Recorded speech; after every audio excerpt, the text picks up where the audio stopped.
let's talk about why silence feels like rejection, especially if you have anxious attachment style. We all know the moment you've sent the text or you're waiting for the call back and you haven't heard from them, and minutes turn to hours and you start to spiral, you start to overthink, you start to wonder what you did wrong, you start to think about what should you do to get their attention, should you text them, should you not text them, should you play it cool? The wheels are spinning and you are just spiraling. I've been there. And this isn't you overreacting. This isn't you being needy. This is your nervous system realizing or perceiving that there is distance. And your nervous system learned a long time ago to code distance, space, and consistency as a threat to your safety. And when you have anxious attachment, that makes perfect sense because if you have anxious attachment, it means that you grew up in a home with parents or caregivers who were inconsistent, who were sometimes present and available and able to meet your needs. And sometimes they weren't. Sometimes they were unavailable. Sometimes they were busy at work or busy with other siblings, or maybe they were emotionally unavailable, or maybe there was a degree of physical or emotional abandonment where they just were not able to be what you needed them to be in the moments that you needed their support. And so when we grow up in homes where we're never really certain whether we can rely and depend on our parent or caregiver to get our needs met, this makes us really hyper vigilant and hyper aware of any sort of distance or space, because when there is that distance as children from our parent, our system feels threatened. We feel like our safety and our survival is in jeopardy. How can I live, right? This is what is subconsciously going on in your mind, and this is what your nervous system is feeling. How can I live and survive if I can't rely and depend on my parent or caregiver for safety, for my needs? When I feel that distance, it feels threatening. It feels like I will not live. I feel like I am about to spiral, right? And so that panic is in your DNA, it's in your nervous system. And so in adulthood, when there is that space, when you haven't heard back from them, when there is silence, it is triggering within your nervous system that same old feeling that you experienced a long time ago. It's like we're not just panicking for no reason. The silence is not sending you into a tailspin for no reason. And the sooner we can recognize that there's a reason why we are having this response, and stop judging yourself, stop shaming yourself, and instead seek to understand yourself and notice the patterns that come up within you when someone is being silent or pulling away or distant, right? The sooner we start to notice the pattern we have in response to someone else, instead of focusing on how do I get their attention? How do I get them to come back? What are they doing? Where are they? When we stop focusing on them and start focusing on ourselves, then we can start to heal this pattern of freaking out when someone is silent, when someone is pulling away, and when our body is perceiving that threat, that there is a literal threat to your safety and to your survival. One of the biggest things that you can start to do now is help your body and your nervous system see that there really is no threat to your safety and your survival when someone is distant. A long time ago, if a caregiver or a parent was distant or emotionally or physically unavailable, that was threatening to you because you depended on them to live. But now, as an adult, that's just simply no longer the case. Your body automatically perceives distance as danger, and we have to help your body see that that is simply no longer the case. And so when you are perceiving and noticing that they are being distant, the first thing you can start to do is assess what is your trauma response, right? Do you go into fight, flight, freeze, or fawn? What is your typical pattern? What is your way of responding to the silence? What do you typically do? Do you lean in and want to text them a bunch and get their attention? Do you withdraw? Or do you simply freeze and panic and don't know what to do?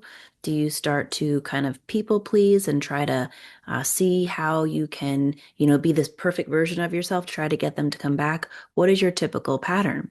The second thing that I want to offer here is that you cannot just think your way out of this pattern, this trauma response, because this is coded into your nervous system. So, what we need to help our nervous system do is feel safe, feel secure. And you can't think your way into feeling safe and secure and at ease in your body. So that's why, logically thinking, I'm safe, I'm okay, nothing's wrong, isn't going to do the trick. Um, we can, of course, remind ourselves that silence does not automatically mean rejection. Your nervous system is just interpreting it that way. We have to help our bodies learn how to feel safe and secure and feel safe and secure when there is that uncertainty, when there is that space, when there is that distance. So, I want to offer a simple technique that I have found very helpful over the years, and it is called RAIN. Um, I want to walk you through the 4 steps of RAIN. The first thing that you're going to do when someone is being distant and the silence is starting to send you into a panic and send you into a spiral, the first thing I want you to do is recognize, simply be aware and notice, oh my goodness, I'm panicking, I'm spiraling, I'm questioning my worth and my enoughness. I am wondering about where they are and what they're doing, and I'm rewriting a text message 20 times in a row and not pushing send, right? Like, can you be aware of yourself instead of so caught up in your pattern of responding that you don't even notice what you're doing? That was me. I lived that for years. I was not aware. I had no ability to notice and recognize my pattern. I was just living it out. I was just doing it without any awareness of how I was responding. So simply recognize what you're doing and become aware of the emotions that are coming up for you in response to someone being silent. This was another thing I never did. I never recognized that I was anxious or that I was confused or uncertain or frustrated or questioning my worth. I never recognized how sad I felt that somebody was pulling away. I didn't recognize any of these feelings. All I was focused on was the other person and how to get them back. And the sooner we can start to recognize our own emotions, um, the R then moves us into A, which is allow, right? We can then start to allow what is coming up within us to be, right? Because as anxiously attached people, we don't often allow our emotions to exist within us. And how can I feel secure within myself and secure within my emotional experience if I'm not even allowing it to be because I've shut that part of me down, because I try to minimize my emotions, I try to ignore my emotions, I try to just dismiss my emotional state, right? It's difficult to feel secure within yourself and calm down and regulate if we don't allow our emotional experience to exist. And as kids, it may not have felt safe to feel your emotions, right? If we have a parent who pulls away whenever we cry or tells us we shouldn't feel that way or gets irritated when we have a big emotion or is impatient when we have certain emotions or just makes us feel like our emotions are an inconvenience or a burden. As children, we learn that holding on to our emotional experience and noticing how we feel or expressing how we feel, we learn that that is not a safe thing to do. We learn that having emotions isn't going to get me to feel closer and more connected to the parent or caregiver. So this is what reinforces our pattern of ignoring our emotions and just focusing on, well, who does mom, dad, caregiver want me to be? Who do I need to be? What part of myself do I need to kind of shed or how do I need to be this chameleon in order to feel connected to my parent? And a lot of us learn, put your emotions aside. So, if you recognize this has been a pattern for you, one of the best things that you can start to do is notice and allow your emotional experience, right? And all of this is creating a feeling of, wow, I'm here with myself. Instead of all my energy exerted outside of myself, I'm finally starting to notice and pay attention to myself. I'm starting to bring my attention inward. And this is a crucial component of the healing process for people who are anxiously attached, like myself. The next part of RAIN is to investigate. I investigate. Investigate what brought up this emotion? What brought up the thoughts that I'm having? What is true? What is not true? What do I know to be true 100%, right? Because a lot of us, when someone is being silent, we create a story in our minds.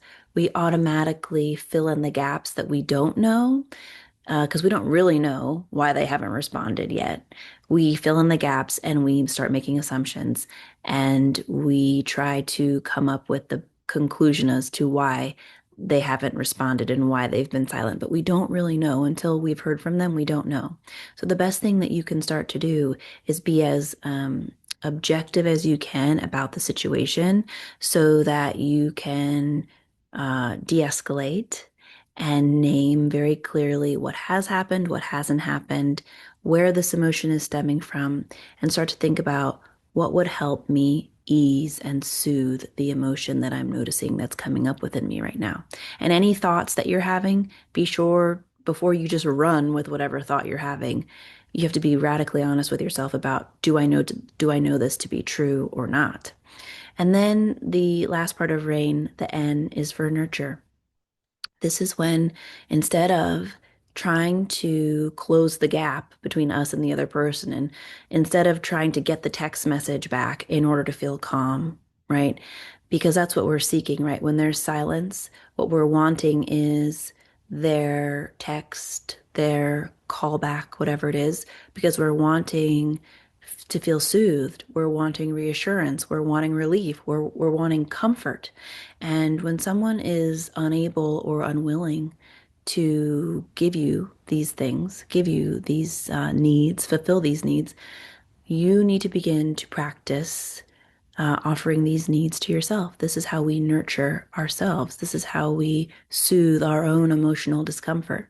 Instead of being overly reliant or dependent on someone else to soothe our emotional state and help us feel calm, we have to some degree, also be able to soothe our own emotions and nurture ourselves and comfort ourselves and inquire about what am I feeling and what am I needing and what would help me feel how I want to feel. This is 100% within your control. We cannot live our lives, you, me, we cannot live our lives feeling subconsciously, right? Like I can only feel calm or relaxed or secure if this person calls me back. If they text me, then I'll feel okay.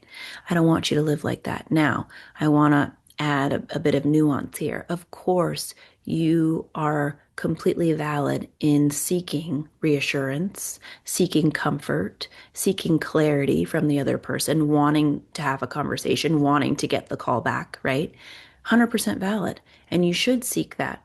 We should have somebody in our lives who's consistent and reliable and able to offer clarity and reassurance.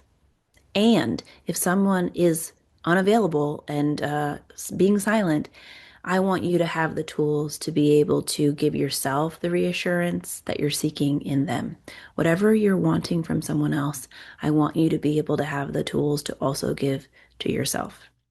So that is RAIN in a nutshell. So, just to wrap up here, there's nothing wrong with you. When you panic or when you spiral, when there is silence, when someone is distant, just know that your body has not yet learned to feel secure, to feel safe when there is distance because of past experiences where your nervous system had a very real experience of feeling threatened when there was space or distance. And so now it's about helping your nervous system see through your behavior and through the way you show up and take care of yourself that When there is distance, when there is space, you are still safe. Your nervous system needs to feel that you are safe.